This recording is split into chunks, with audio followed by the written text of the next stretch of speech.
Hi, I'm Mike Huxley and this is the Bemused Backpacker channel. Make sure you stay tuned because in this episode we're going to be talking about all the touts and the hassle in Egypt and if it is really as bad as people think it is.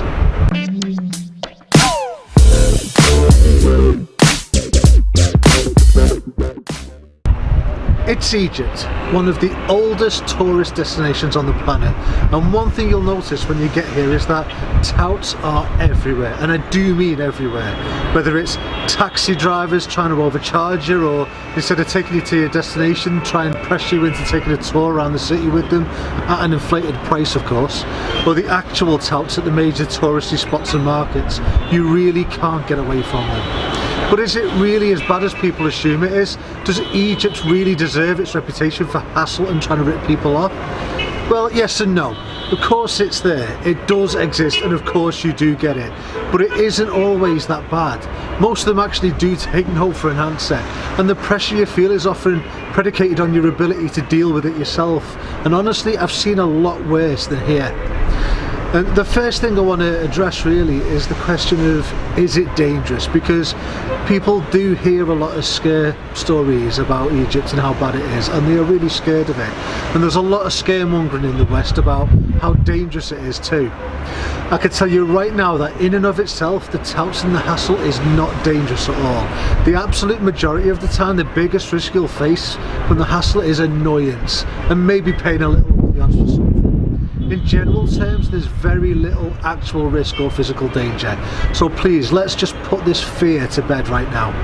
Now, as a traveller in Egypt, you will get a lot of people wanting to talk to you. Egyptians in general are extremely hospitable and welcoming to tourists. And remember that many of them, especially when you aren't on major touristy sites, really will just want to say hello and welcome to Egypt and expect nothing back but a smile and a hello. It's mostly harmless, and most of the time it's a nice way to meet locals and just chat to them. So remember, be wary but always be polite. The problem is that for everyone who just wants to say hi, there will be another person who wants to say hello and then sell you something, or take you to his brother's shops to sell you even more stuff. And yes, sometimes it can be really incessant and really annoying, especially if you've been travelling for a long time or you're tired. It can get to you.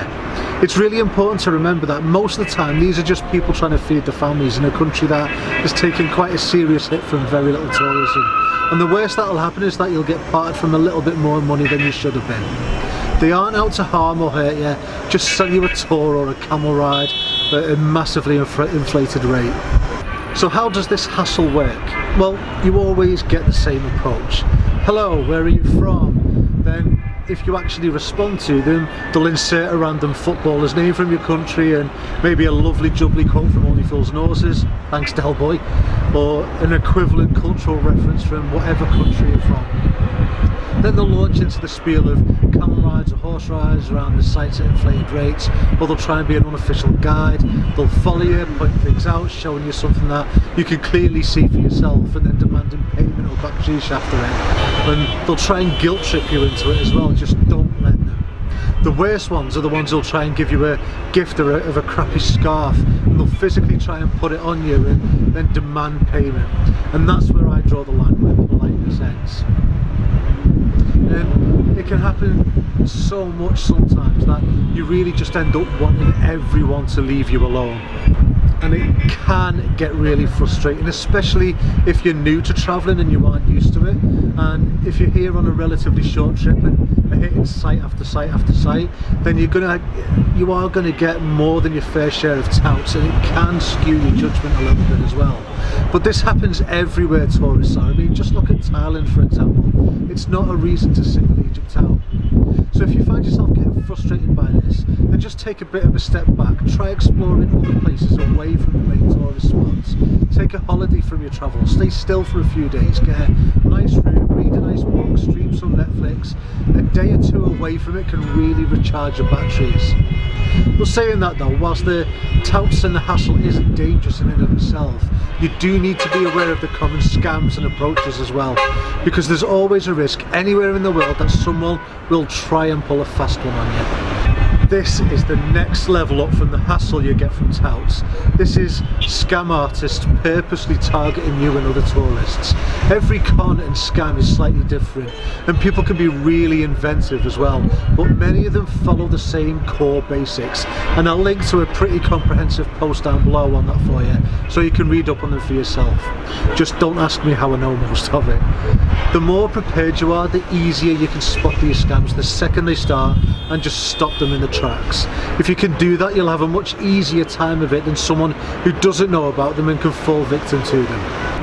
Now, there are a lot of things you can do to reduce the chances of being targeted by these touts, like the way you present yourself in confidence and the way you look. The more confident you look, even if you don't feel it, the less likely you'll be pressured too much. I mean, try not to look like a just off the boat tourist. Learn a little bit of the language, like La Shukran, which means no thank you. That really helps, as it signals very quickly that you're not an easy mark, you've been here a while. But whatever you do, you will get it to some degree. The best thing you can do is just say no thank you, or ignore them completely and just cut it off and walk away. And most of the time, in my experience, just saying no thank you is enough. Maybe saying it twice for the really persistent ones. The majority of people are friendly and will leave it at that and wish you a nice day. So be prepared for it, be wary of it, and have your senses about you as well. But at the same time, don't close yourself off completely either. It does happen, it will happen to you, and it will be annoying, but not to the extent of all the horror stories you hear. The majority of the people you meet in Egypt will still be awesome and friendly, even some of the touts. So that's it guys, thank you so much for watching, and if you haven't already, please hit those thumbs up and subscribe buttons, and if you like what you see and want to support the channel, check out all the good stuff on the website as well, and come and join the conversation on social media too. Links as always are in the description down below, and thanks again for watching, and I will see you next week.